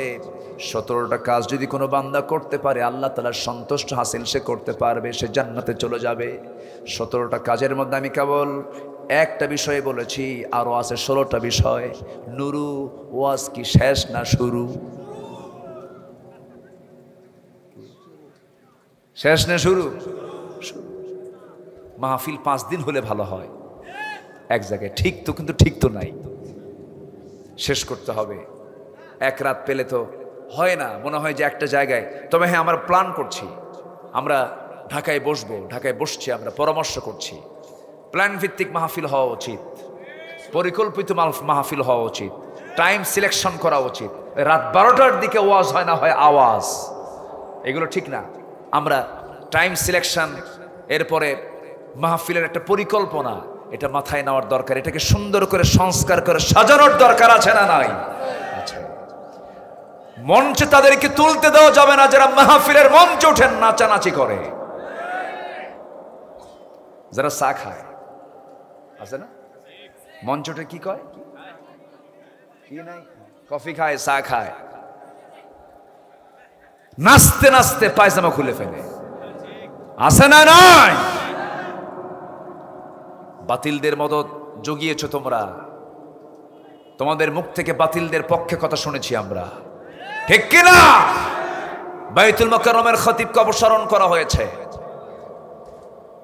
চলে গেছে গত সপ্তাহে মসজিদে নামাজ পড়ানোর জন্য, কিন্তু যেদিন 5ই আগস্ট আসছে সেদিন পালাইছে। ডাকাতগুলো নিয়ে সাথে করে চলে আসছে মসজিদে, আবার চেষ্টা করেছে। কওমি জননের খেতাব দিয়েছিল সে নিজে, যোগ্য পিতা ছিল তার, শামসুল হক ফরিদপুরি রহমতুল্লাহ আলাইহি। তার সন্তান হয়ে তার এমনটা মন্তব্য করা উচিত হয়নি। 5 ইমের স্বপ্ন চত্বরের সঙ্গে বিশ্বাসঘাতকতা করেছে যারা, তারা জাতির সবচাইতে বড় মুনাফিক তারা, ঠিক কিনা? গণজাগরণ মঞ্চে শাহবাগে একাত্মতা প্রকাশ করতে যায় যে আলেমরা, তারা আলেম নামের কলঙ্ক, জাতির ধোঁকাবাজ তারা।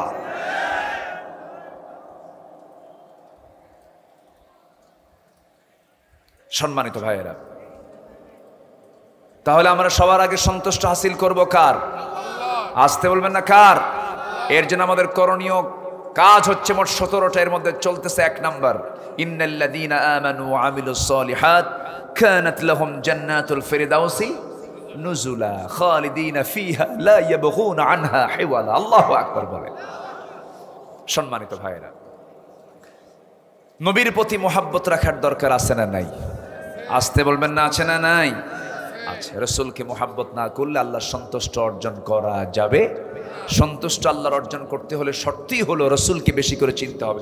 কেমন ছিলেন আমার রাসূল? শুনবেন, শুনবেন সবাই, কেমন ছিলেন আমার রাসূল একটু শোনা দরকার আছে না? রাসূল কেমন করে হাসতেন, কেমন করে কাঁদতেন, কেমন করে হাঁটতেন, কেমন করে সাহাবীদের সঙ্গে কথা বলতেন, আবার রাতের আধারে স্ত্রীর সঙ্গে কেমন করে সময় কাটাতেন।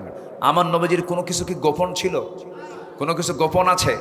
এমন লিডার, যে লিডারের মুখ থেকে বের হয়, আমার সাহাবীরা দিনের সূর্যের আলোতে প্রকাশ্যে আমি তোমাদের সঙ্গে যা করি সব জানিয়ে দাও মানুষকে। আমার স্ত্রীরা রাতের আধারে তোমাদের সঙ্গে আমি যে আচরণটা করি তাও গোটা বিশ্বের মানুষের সামনে তা প্রকাশ করে দাও। যেরকম সুবহানাল্লাহ। আজকের নেতাদের বুকে এমন হিম্মত আছে? আজ থেকে এমন হিম্মত কি আছে? কি চরিত্র তাদের! সব মুখোন্মোচিত হচ্ছে।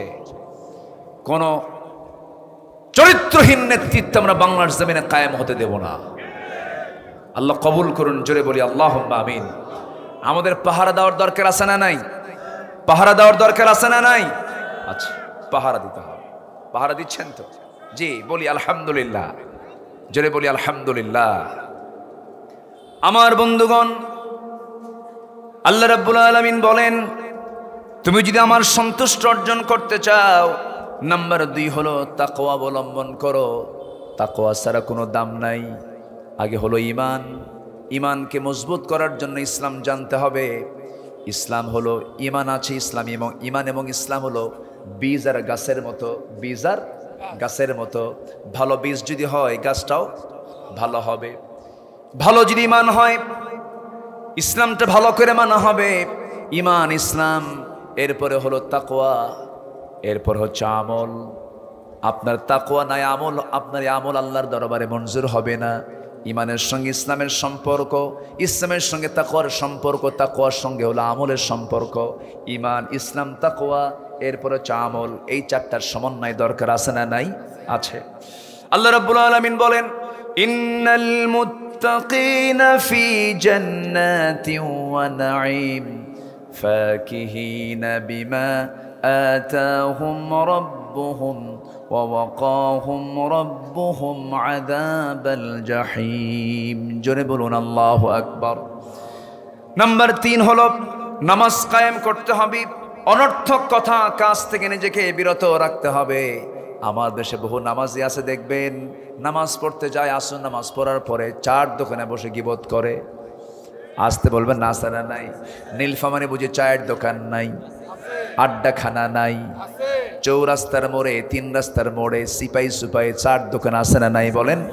এই সমস্ত 4 দোকানের নাম দিয়েছে আমি হলো গীবত খানা। কি খানা? গীবত খানা। গীবতের আড্ডা হয় এই জায়গায়। আল্লাহ রাব্বুল আলামিন বলেন, এই সমস্ত কাজগুলো থেকে যদি তুমি বিরত থাকতে পারো, আমি তোমার প্রতি সন্তুষ্ট হয়ে যাব, জান্নাত দিয়ে দেব।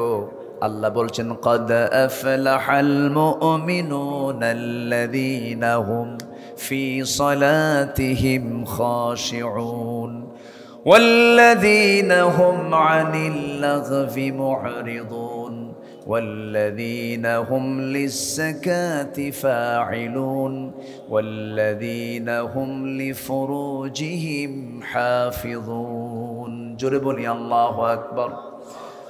নাম্বার 4 হলো রোজা পালন করা। আমার নবীজি শুধু রমজান মাসে রোজা রাখেন নাই, প্রত্যেক মাসে আমার নবীজির রোজা ছিল কি ছিল না? আসতে বলবেন না, ছিল কি ছিল না? তিনি প্রত্যেক মাসের চন্দ্র মাসের 13, 14, 15 রোজা রাখতেন। সোমবার বৃহস্পতিবার রোজা রাখতেন। রোজা পালন করলে পরে সম্পর্ক বৃদ্ধি হয় কার সাথে? সন্তুষ্ট হন কে? আল্লাহ তাআলা। নাম্বার 5 হলো রবের প্রতি তাওয়াক্কুল করা, নির্ভরশীল হওয়া এবং তাকে মেনে চলা। আল্লাহ তাআলা বলছেন আল্লাযীনা সাবারু ওয়া আলা রাব্বিহিম ইয়াতাওয়াক্কালুন ওয়াল্লাযীনা ইয়াস্তামিউনাল কাওলা ফায়াত্তাবিউনা আহসানাহ উলাইকা আল্লাযীনা হাদাহুমুল্লাহ ওয়া উলাইকা হুম উলুল আলবাব। জোরে বলুন আল্লাহু আকবার। নাম্বার 6 হলো আল্লাহর জন্য সম্পদ ব্যয় করা। আল্লাহ তাআলা যে সম্পদগুলো দিয়েছেন এই সম্পদগুলো তো মূলত আমার না আল্লাহর, মূলত আমার না আল্লাহর। আল্লাহর এটাকে মনে করতে হবে আল্লাহ আমাকে দিয়েছেন কিছু সময়ের জন্য ব্যয় করার জন্য। আল্লাহ তাআলা বলছেন মাসালুল লাযীনা ইউনফিকুনা আমওয়ালাহুম ফি সাবিলিল্লাহি কামাসালি হাববাতিন আনবাতাত সাবআ সানাবিলা ফি কুল্লি সুনবুলাতিন মিআতু হাব্বাহ। জোরে বলি আল্লাহু আকবার। আল্লাহর পথে দান করলে পরে আল্লাহ ডাবল ডাবল করে দেন। নাম্বার 7 হলো মন্দকে প্রতিহত করে ভালোকে প্রতিষ্ঠা করা। ইদফা বিল্লাতি হিয়া আহসান। জোরে বলি আল্লাহু আকবার। নাম্বার 8 হলো শিরিক থেকে দূরে থাকা। আল্লাহ তাআলা বলছেন ইন্নাহু মাইয়ুশরিক বিল্লাহ ফাকাদ হারামাল্লাহু আলাইহিল জান্নাহ। আসেন দোয়া করি, দোয়া করি নাকি? কি হলো আমি আয়াত বলি আর আপনারা দৌড়ান? একটু বসেন। অনেকে একদম গেঞ্জি খুলে ফেলছে খালি গায়ে, না? আহারে খুব কষ্ট হচ্ছে, বুঝছি, আমি বুঝতে পারতেছি আপনাদের কষ্ট হচ্ছে। একটু বসেন। আমি জাস্ট একটা আয়াত ধরেছি, একটা প্রসঙ্গ ধরেছি, এটা শেষ করার দরকার আছে না নাই বলেন তো? আচ্ছা একটু বসেন। রেকর্ড হচ্ছে, এই রেকর্ডগুলো গোটা দুনিয়ায় চলে যাবে। এই জন্য প্রত্যেকটা জায়গায় কথার ক্ষেত্রে শুধু রেকর্ডের জন্য নয়, প্রত্যেকটা কথার রেকর্ড করেন কে? আল্লাহ তাআলা। মা ইয়ালফিযু মিন কাওলিন ইল্লা লাদাইহি রাকীবুন আতীদ। সম্মানিত ভাইয়েরা, শিরিক থেকে দূরে থাকা, তাহলে আমরা আল্লাহর সন্তুষ্টি অর্জন করতে পারবো। নাম্বার 9 হলো আল্লাহর জন্য ধৈর্য ধারণ করা। ইন্নামা ইউয়াফাস সাবিরুনা আজরাহুম বিগাইরি হিসাব। আমরা ধৈর্য ধারণ করব কার জন্য? আল্লাহর জন্য। ধৈর্যের ফলাফল আছে না নাই? ধৈর্য 16 বছর। ধৈর্য কত বছর? 16 বছর। আল্লাহ কি 5ই আগস্ট দেননি? 5ই আগস্ট দেননি? আর ফেরাউন ছিল হলো 1600 বছর। কত বছর বলেন? বলেন কত বছর? 1600 বছর। আমরা পাইছি ফেরাউনের কয় বছর? কি ঠিক আছে না? তাহলে মুসার কওম ফেরাউনকে পেয়েছে 1600 বছর আর আমরা পাইছি মাত্র 16 বছর। তাই অস্থির হয়ে গেছিলাম আল্লাহ মাতা নাসরুল্লাহ। সম্মানিত ভাইয়েরা, আল্লাহ আমাদেরকে বিজয় দিয়েছেন, এই বিজয়কে আমরা অক্ষুণ্ণ রাখবো, টিকে রাখবো। জোরে বলি ইনশাআল্লাহ। নামাজ পড়তে হবে কয় ওয়াক্ত? দেখি 5 ওয়াক্ত নামাজ পড়বেন কারা কারা, একটা হাত তুলে দেখান। জোরে বলি ইয়া আল্লাহ, ইয়া রহমান, ইয়া রহিম, ইয়া হাইয়্যু, ইয়া কাইয়্যুম। বলি ইয়া আল্লাহ, আমাদেরকে 5 ওয়াক্ত সালাত আদায় করার তৌফিক তুমি আল্লাহ দিয়া দাও। জোরে বলি আমিন, আরো জোরে আমিন। সম্মানিত ভাইরা, নাম্বার 11, আল্লাহর সন্তুষ্টি যদি অর্জন করতে চাও আল্লাহর পথে জিহাদ করো। কার পথে জিহাদ করো? আসতে বলবেন কার পথে জিহাদ? আল্লাহর পথে জিহাদ হতে হবে। জিহাদের নাম নিলেই জঙ্গিবাদী বলে গালি দিত। ওয়াজের মঞ্চে আসলেই আগে চিরকুট লেখা থাকতো, হুজুর ওয়াজ করবেন আকাশের আর কবরের, দুনিয়া আমরা দেখে নেব, দুনিয়া দেখবে ওরা আর আমরা দোয়া করে দেব। আমাদেরকে এরকম করে মানসিক যন্ত্রণা দেওয়া হতো। এমনকি মাহফিলের মঞ্চে আমাকে লক্ষ্য করে গুলি পর্যন্ত করা হয়েছে, মঞ্চাগুন ধরিয়ে দেওয়া হয়েছে। তারা আল্লাহর দিনকে নিভানোর জন্য হাজারো চেষ্টা করেছিল। আল্লাহর দিন কারো বাবার নয়, আল্লাহর দিনকে কেউ নিভাইয়া দিতে পারবে না, যারা নিভাতে আসবে তারাই নিভিয়ে যাবে। নিভে যায় নাই, নিভে গেছে। সম্মানিত ভাইয়েরা, আল্লাহর পথে জিহাদের দাম আছে না নাই? রাসূল বলেছেন সর্বোচ্চ চূড়া হলো জিহাদ। মুনাফিক এবং মুমিনকে চেনার মাধ্যম হলো জিহাদ। মুনাফিক মসজিদে যেতে পারে, মুনাফিক দান সদকা করতে পারে, মুনাফিক রোজা রাখতে পারে, মুনাফিক দাড়ি রাখতে পারে, মুনাফিক পাগড়ি পরতে পারে, মুনাফিক জুব্বা পরতে পারে, মুনাফিক চোখের সুরমা লাগাতে পারে, মুনাফিক জীবন দেওয়ার জন্য জিহাদে যেতে পারে না। কথা ক্লিয়ার? কথা ক্লিয়ার? যাদের কাছে জিহাদ চুলকায় ওরা মুনাফিক। ওরা কি বলেন? মুনাফিক। দিন এমনি এমনি আসে নাই। দিন কায়েমের জন্য আমার নবীর পবিত্র দেহ থেকে রক্ত ঝরাতে হয়েছে। যে বিশ্ব নবীর গায়ে একটা মশা পড়তো না, যে রাসূল দিনের প্রহরে সূর্যের নিচে হেঁটে গেলে আল্লাহ তাআলা সূর্যের নিচে একখণ্ড মেঘ সর্বক্ষণ রেখে দিতেন, যে রাসূলকে আল্লাহ তাআলা নিজে দাওয়াত দিয়ে আরশ আজিমের মেহমান বানিয়েছেন। কি দাম তার! তার জেরাতে জন্ম হলো সুবহে সাদেকের সময়। আমার রাসূলের জন্ম হলো কোন মাসে? এই মাসের নাম কি? একটু কথা বলা দরকার তো।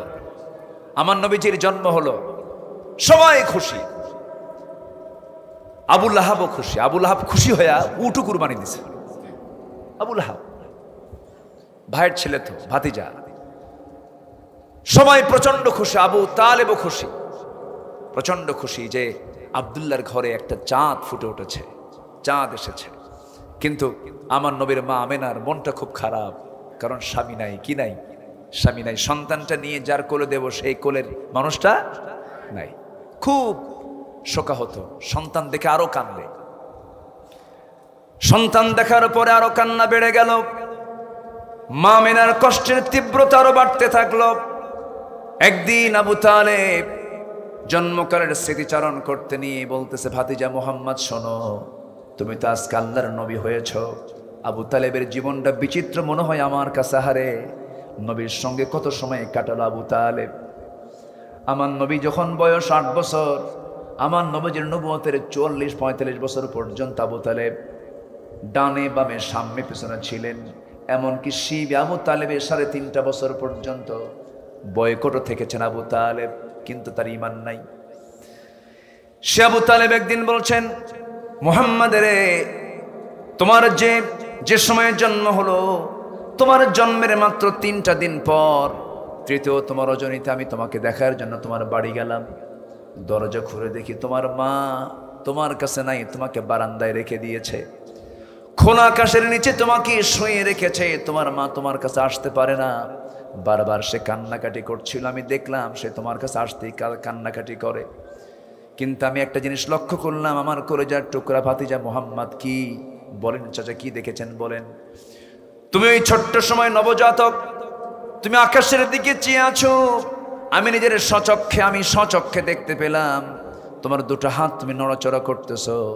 তোমার ডান হাতটা যখন বাম দিকে নিয়ে আসো, চাঁদটা তোমার হাতের সঙ্গে সঙ্গে বাম দিকে আসে। আবার যখন তোমার হাতটা যখন ডান দিকে নিয়ে যাও, আকাশের চাঁদটা ডান দিকে চলে যায়।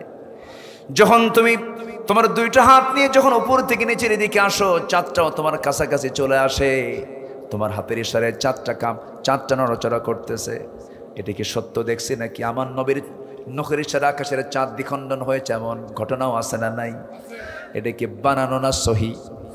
ইনশাক্কাল কামার, সহি বুখারীর বর্ণনা। আকাশের চাঁদ দ্বিখণ্ডন হয়ে গেছে। আমার নবীজি এই কথাগুলো শুনলেন, আর বললেন, চাচা আপনি কি দেখেছেন? হ্যাঁ দেখেছি। সত্য নাকি মিথ্যা বলো তো মুহাম্মদ। রাসূল বলছেন, চাচা আপনি যা দেখছেন সত্য দেখেছেন, কারণ জন্মের পূর্বে আমি আমার বাপকে হারিয়েছি, আমার মা স্বামীকে হারিয়েছেন। আমার মা আমাকে যখন ভূমিষ্ঠ করলেন, আমি যখন ভূমিষ্ঠ হলাম, আমার মা আমাকে কোলে নেওয়ার সঙ্গে সঙ্গে তিনি কান্নায় ছটফট করেন, স্বামীর কথা বারবার মনে হয়ে যায়। আমাকে তিনি সময় দিতে পারেন না, আমার কাছে তিনি বসতে পারেন না। এই জন্য আল্লাহ রাব্বুল আলামিন চাঁদনি রাতের সেই চাঁদনিকে আল্লাহ রাব্বুল আলামিন আমার জন্য আল্লাহ রাব্বুল আলামিন খেলনা বানিয়ে দিয়েছিলেন। জোরে কোন সুবহানাল্লাহ। আমার ভাইরা, আমার বন্ধুগণ, সেই নবীজির প্রতি মহব্বত থাকতে হবে। সেই নবীজির দিন কায়েমের জন্য যদি তার শরীর থেকে রক্ত ঝরাতে হয়, তিনি মক্কায় মার খেয়েছেন, তায়েফে মার খেয়েছেন, যেখানে দাওয়াত দিতে গেছেন সেখানে ফুল পেয়েছেন না পাথর পেয়েছেন? ফুল না পাথর পেয়েছেন? পাথর পেয়েছেন। মক্কার মানুষগুলো মেরে মেরে রক্তাক্ত করে দিয়েছে। মক্কায় দাওয়াত বন্ধ, মক্কায় দাওয়াতি কাজ চলতেছে না। আমার নবীজি তায়েফে গেলেন, তায়েফে মার খেলেন, রক্তাক্ত দেহ নিয়ে নবীজি তায়েফ থেকে ফিরলেন। মক্কার হাওয়া ভালো না, চতুর্দিকে অর্ডার হয়ে গেল, মোহাম্মদকে মেরে ফেলো, মোহাম্মদকে দুনিয়া থেকে বিদায় করে দাও। শেষ পর্যন্ত আল্লাহ রাসূল মক্কা পর্যন্ত টিকতে পারলেন না, তাকে আসামি করা হলো, মামলা দেওয়া হলো, রাষ্ট্রদ্রোহের মামলা। কিসের মামলা বলেন? রাষ্ট্রদ্রোহের মামলা দেওয়া হলো। তারপরে ধর্মীয় অনুভূতির আঘাতের মামলা দেওয়া হলো, বাপদাদার ধর্মে চুনকালি মেরেছে এটার মামলা দেওয়া হলো। শত শত মামলায় জর্জরিত আমার রাসূলের বিরুদ্ধে হত্যার হুলিয়া জারি করলো। আল্লাহ রাসূল জিহাদ, আল্লাহ রাসূল করলেন কি? চরম মুজাহাদা করলেন, চরম চেষ্টা করলেন। শেষ পর্যন্ত আল্লাহর অর্ডার হয়ে গেল, এ রাসূল আপনাকে হিজরত করতে হবে।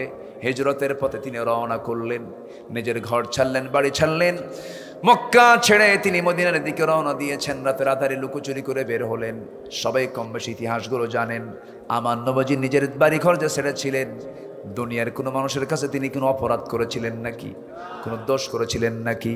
শুধু তার দোষটা একটাই ধরেছে, তারা রাসূল বলেছেন এই জমিন যার, আইন চলতে হবে তার। আল্লাহর জমিন, আল্লাহর দিন কায়েমের জন্য এমনি দোয়া করলেই শুধু হবে না, কাজ করার দরকার আছে না নাই? এই কাজ করা কি বলে? জিহাদ। এই কাজ করা কি বলে? জিহাদ। আকাশের বিমান আকাশে যখন উঠতে নেয়, চট করে কিন্তু বিমান কিন্তু উপরে ওঠে না। সৈয়দপুর যাবেন, সেখানে বিমানটার নামে আবার উড্ডয়ন করে। নামার সময় কিন্তু তেমন পরিশ্রম নাই, শুধু ডেলিভারি দেয়, আস্তে করে নেমে যায়। কিন্তু নামার সময় সহজ হলেও ওঠাটা সহজ না, কঠিন, কঠিন চেষ্টা করতে হয়। বিমানের পাইলট আগে মহড়া দেয়, এক হাত দুই হাত করে চাকা ঘোরাতে থাকে, ঘোরাতে ঘোরাতে যেতে যেতে গিয়ার বাড়াইয়া দিয়ে এমন জোরে টান মারে, এক টানে একটা ধাক্কা মেরে আকাশের দিকে উড়ে চলে যায়। এই যে চেষ্টা করছে বিমান, এটাকে বলা হয় মুজাহাদা, চেষ্টা। এই ধাক্কা, এই চেষ্টাকে আরবি বলা হয় মুজাহাদা। আল্লাহর জমিন, আল্লাহর দিন কায়েমের জন্য এই চেষ্টাকে জিহাদ বলা হয়। এই জন্য প্রত্যেকটা বান্দার মুজাহিদ হওয়ার দরকার আছে না নাই বলেন? আছে। মুজাহিদ হতে হবে সবাইকে। দিনের পথের জন্য কাজ করতে হবে, দিনকে বিজয়ী করার জন্য কাজ করতে হবে। আমার বন্ধুগণ, একজন সাহাবীর কথা মনে হলো, সাদ বিন মুআজ রাদিয়াল্লাহু তাআলা আনহু, একজন সাহাবীর নাম, খুব দামি সাহাবী ছিলেন। এই সাহাবী মাত্র ইসলামটাকে 5 বছর পেয়েছিলেন। বদরের আগে ইসলাম কবুল করেছেন, আনসার সাহাবী। বদর যুদ্ধে অংশগ্রহণ করেছেন, উহুদে অংশগ্রহণ করেছেন। খন্দকের পরীক্ষা খননের যুদ্ধে তিনি রক্তাক্ত হয়ে দুনিয়া থেকে বিদায় নিলেন। আমার নবীর কানে সংবাদ এলো, রাসূল বললেন ইহতাজ্জাতিল আরশ, সাহাবীরা তোমরা কি জানো আমার এই সাহাবীর মৃত্যুতে আকাশ, আল্লাহ তাআলা আরশ আজিম পর্যন্ত কেঁপে উঠেছে। যেরকম সুবহানাল্লাহ। তাহলে ওই সাহাবীর ইসলামের জীবন পেয়েছেন তিনি কয় বছর? আসতে বলুন কয় বছর? 5 বছর। সফল হয়ে গেছেন, জান্নাত পেয়ে গেছেন। قد أفلح من تزكى وذكر اسم ربه فصلى بل تؤثرون الحياة الدنيا والآخرة خير وأبقى إن هذا لفي الصحف الأولى صحف إبراهيم وموسى। পাপের উপর অবিচল না থাকা, নাম্বার 12 মহান আল্লাহর নিকট ক্ষমা প্রার্থনা করা। 13 হচ্ছে সত্যের প্রতি অবিচলতা, আল্লাহ রাসূলের আদেশ মান্য করা। নাম্বার 14 হলো আল্লাহর জন্য মুমিনদের মাঝে পরস্পর সুন্দর সম্পর্ক স্থাপন করা। ভাই ভাই মিল নাই এমন লোক জল ঢাকা নাই। আসতে বলবেন না, আছে না নাই? এটা কি ইসলাম চায়? ইসলাম চাই মোহাব্বত রাখা। আল্লাহ কবুল করুন, জোরে বলি আল্লাহুম্মা আমিন। ইন্নামাল মুমিনুনা ইখওয়াহ ফাসলিহু বাইনা আখওয়াইকুম। নাম্বার 15 হলো অন্যায় অশ্লীলতা থেকে মুক্ত হয়ে ইহসান, ন্যায়পরায়ণতা, হক্কুল ইবাদ আদায় করা। নাম্বার 16 হলো গীবত, চগলখড়ি, মানবিক এই সমস্ত দুর্বলতা থেকে, এই সমস্ত দোষাবলী থেকে নিজেকে বিরত রাখা। নাম্বার 17 হলো মহান আল্লাহর বেশি বেশি শুকরিয়া আদায় করা। মুখে থাকতে হবে কার নাম? আসতে বলবেন না, কার নাম? আরো জোরে, কার নাম? 5 আগস্টের পরের দিন যখন ঢাকার বিভিন্ন মোড়ে মোড়ে মুরালগুলো যখন ভেঙে ফেলা হচ্ছিল, মূর্তিগুলো যখন ভাঙ্গা হচ্ছিল, ডক্টর ইউনূসকে প্রশ্ন করা হলো, এই মূর্তিগুলো, এই একজন বিশাল বড় নেতার এই মূর্তিগুলো ভাঙ্গার কারণ কি? এর পিছনে আপনি কি কারণ দেখতেছেন? এই প্রশ্ন আপনি আমারে করেন কেন? তার মেয়েকে প্রশ্ন করেন। কি কথা বোঝেন নাই? কথা কি বোঝা গেল? সম্মানিত ভাইয়েরা, আমরা কোনো ব্যক্তির প্রশংসা করতে দুনিয়াতে আসে নাই, আমরা এসেছি আল্লাহর প্রশংসা করতে। ব্যক্তির প্রশংসা করতে করতে আল্লাহর নাম ভুলে গেছে একসময়।